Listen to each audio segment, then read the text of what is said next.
आज के इस महत्वपूर्ण कार्यक्रम में उपस्थित कर्नाटका के गवर्नर श्री, मुख्यमंत्री श्री, रक्षा मंत्री राजनाथ सिंह जी, मंत्रिमंडल के मेरे अन्य सदस्य, देश विदेश से आए डिफेंस मिनिस्टर्स, इंडस्ट्री के सम्मानित प्रतिनिधि, अन्य सभी महानुभाव, देवी और सज्जनों, मैं एरो इंडिया के रोमांचक पलों का गवाह बन रहे सभी साथियों का अभिनंदन करता हूं। बेंगलुरु का आसमान आज नए भारत के सामर्थ्य का साक्षी बन रहा है। बेंगलुरु का आसमान आज इस बात की गवाही दे रहा है कि नई ऊंचाई नए भारत की सच्चाई है। आज देश नई ऊंचाइयों को छू भी रहा है और उन्हें पार भी कर रहा है। साथियों, एरो इंडिया का ये आयोजन भारत के बढ़ते हुए सामर्थ्य का उदाहरण है। इसमें दुनिया के करीब 100 देशों की मौजूदगी होना दिखाता है कि भारत पर पूरे विश्व का विश्वास कितना बढ़ गया है। देश विदेश के 700 से अधिक एग्जीबिटर्स इसमें अपनी भागीदारी कर रहे हैं। इसने अब तक के पुराने सारे रिकॉर्ड तोड़ दिए हैं। इसमें भारतीय एमएसएमईज भी हैं, स्वदेशी स्टार्टअप भी हैं और दुनिया की जानी मानी कंपनियां भी हैं। यानी एरो इंडिया की theme the runway to a billion opportunities, जमीन से लेकर आकाश तक हर तरफ नजर आ रही है। मेरी कामना है आत्मनिर्भर होते भारत की ये ताकत ऐसे ही बढ़ती रहे। साथियों, यहां एरो इंडिया के साथ ही डिफेंस मिनिस्टर्स कॉन्क्लेव और सीईओज राउंड टेबल इसका भी आयोजन किया जा रहा है। दुनिया के विभिन्न देशों की सहभागिता, सीईओज की ये सक्रिय भागीदारी एरो इंडिया के ग्लोबल पोटेंशियल को और बढ़ाने में मदद करेगी। ये मित्र देशों के साथ भारत की विश्वसनीय भागीदारी को आगे ले जाने का भी एक माध्यम बनेगा। मैं इन सभी इनिशिएटिव्स के लिए डिफेंस मिनिस्ट्री और इंडस्ट्री के साथियों का अभिनंदन करता हूं। साथियों, एरो इंडिया एक और वजह से बहुत खास है। ये कर्नाटका जैसे भारत के टेक्नोलॉजी की दुनिया में जिसकी महारत है, एडवांस है, ऐसे राज्य कर्नाटका में हो रहा है। इससे एरोस्पेस और डिफेंस में नए अवसर पैदा होंगे। इससे कर्नाटका के युवाओं के लिए नई संभावनाएं खुलेगी। मैं कर्नाटका के युवाओं से भी आह्वान करता हूं, टेक्नोलॉजी को फील्ड में आपको जो महारत हासिल है उसे रक्षा क्षेत्र में देश की ताकत बनाइए। आप इन अवसरों से ज्यादा जुड़ेंगे तो डिफेंस में नए इनोवेशंस का रास्ता खुलेगा। साथियों, जब कोई देश नई सोच, नई अप्रोच के साथ आगे बढ़ता है तो उसकी व्यवस्थाएं भी नई सोच के हिसाब से ढलने लगती है।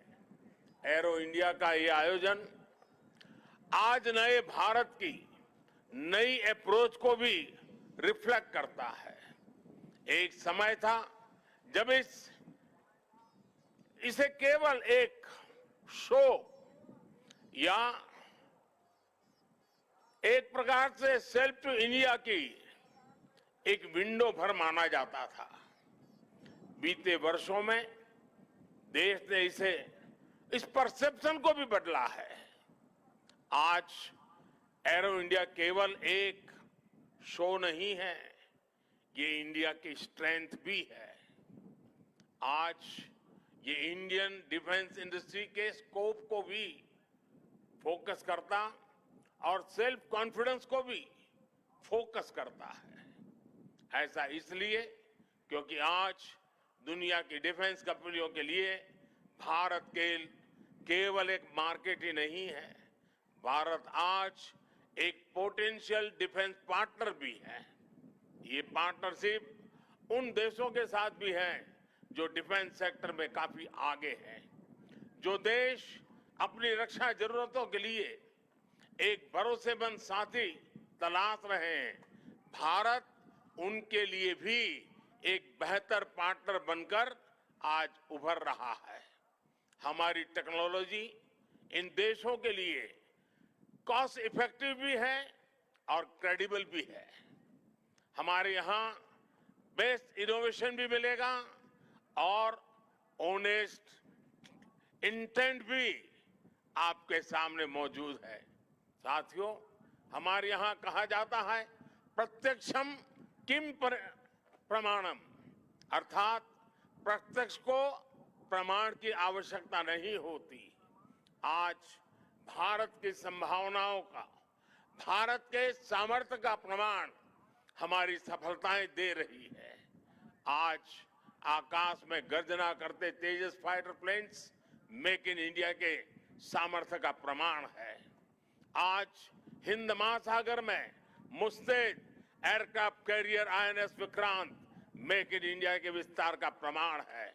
गुजरात के बड़ौदा में C-295 की मैन्युफैक्चरिंग फैसिलिटी हो या तुमकुर में HAL के हेलीकॉप्टर यूनिट हो, ये आत्मनिर्भर भारत का वो बढ़ता सामर्थ्य है जिसने भारत के साथ साथ विश्व के लिए नए विकल्प और बेहतर अवसर जुड़े हैं। साथियों, 21वीं सदी का नया भारत अब न कोई मौका खोएगा और न ही अपनी मेहनत में कोई कमी रखेगा। हम कमर कस चुके हैं।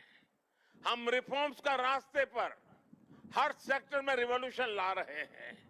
जो देश दशकों से सबसे बड़ा डिफेंस इंपोर्टर था, वो अब दुनिया के 75 देशों को डिफेंस इक्विपमेंट एक्सपोर्ट कर रहा है।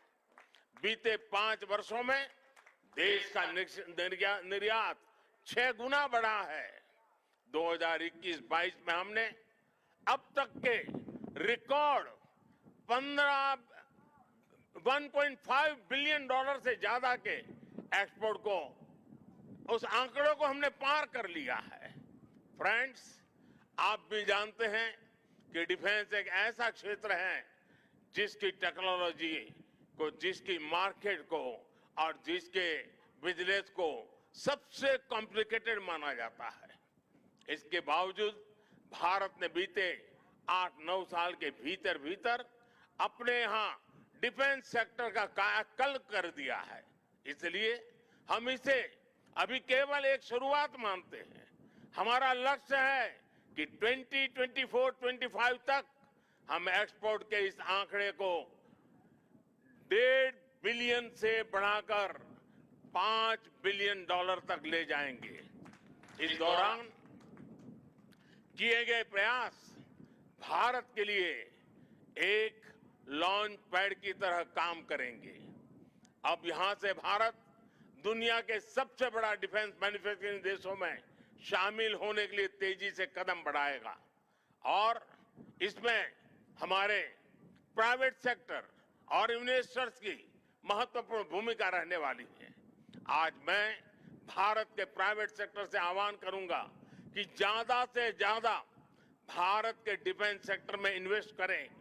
भारत में डिफेंस सेक्टर में आपका हर इन्वेस्टमेंट भारत के अलावा दुनिया के अनेक देशों में एक प्रकार से आपका व्यापार कारोबार के नए रास्ते बनाएगा। नई संभावनाएं, नए अवसर सामने हैं।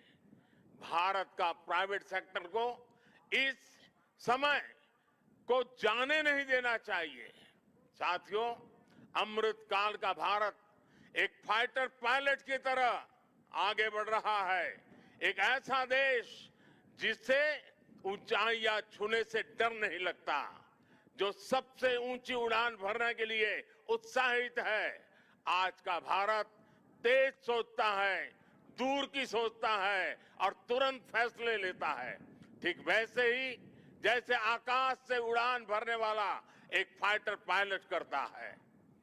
और सबसे महत्वपूर्ण बात, भारत की रफ्तार चाहे जितनी तेज हो, चाहे वो कितनी भी ऊंचाई पर क्यों न हो, वो हमेशा अपनी जड़ों से जुड़ा रहता है। उसे हमेशा ग्राउंड सिचुएशन की जानकारी रहती है। यही तो हमारे पायलट भी करते हैं। एरो इंडिया की गगनभेदी गर्जना में भी भारत के रिफॉर्म, परफॉर्म और ट्रांसपोर्ट की गूंज है। आज भारत में जैसी निर्णायक सरकार है, जैसी स्थायी नीतियां हैं, नीतियों में जैसी साफ नीयत है, वो अभूतपूर्व है। हर इन्वेस्टर को भारत में बने इस सपोर्टिव माहौल का खूब लाभ उठाना चाहिए। आप भी देख रहे हैं कि ईज ऑफ डूइंग बिजनेस की दिशा में भारत में किए गए रिफॉर्म की चर्चा आज पूरी दुनिया में हो रही है। हमने ग्लोबल इन्वेस्टमेंट और इंडियन इनोवेशन के अनुकूल माहौल बनाने के लिए हमने कई कदम उठाए हैं। भारत के डिफेंस सेक्टर में फॉरेन डायरेक्ट इन्वेस्टमेंट को मंजूरी देने के नियमों को आसान बनाया गया है। अब कई सेक्टर में एफडीआई को ऑटोमेटिक रूट से मंजूरी मिली है। हमने उद्योगों को लाइसेंस देने की प्रक्रिया को सरल बनाया है, उसकी वैलिडिटी बढ़ाई है, ताकि उन्हें एक ही प्रोसेस को बार बार न दोहराना पड़े। अभी 10-12 दिन पहले भारत का जो बजट आया है, उसमें मैन्युफैक्चरिंग कंपनियों को मिलने वाले टैक्स बेनिफिट को भी बढ़ाया गया है। इसका फायदा डिफेंस सेक्टर से जुड़ी कंपनियों को भी होने वाला है। साथियों, जहां डिमांड भी हो, कैपेबिलिटी भी हो और एक्सपीरियंस भी हो, नेचुरल प्रिंसिपल कहता है कि वहां इंडस्ट्री दिनों दिन और आगे बढ़ेगी। मैं आपको भरोसा दिलाता हूं कि भारत में डिफेंस सेक्टर को मजबूती देने का सिलसिला आगे और भी तेज गति से बढ़ेगा। हमें साथ मिलकर इस दिशा में आगे बढ़ना है। मुझे विश्वास है आने वाले समय में हम एरो इंडिया के और भी भव्य और शानदार आयोजन के गवाह बनेंगे। इसी के साथ आप सभी का एक बार फिर बहुत बहुत धन्यवाद करता हूं और आप सबको अनेक अनेक शुभकामनाएं देता हूं। भारत माता की जय।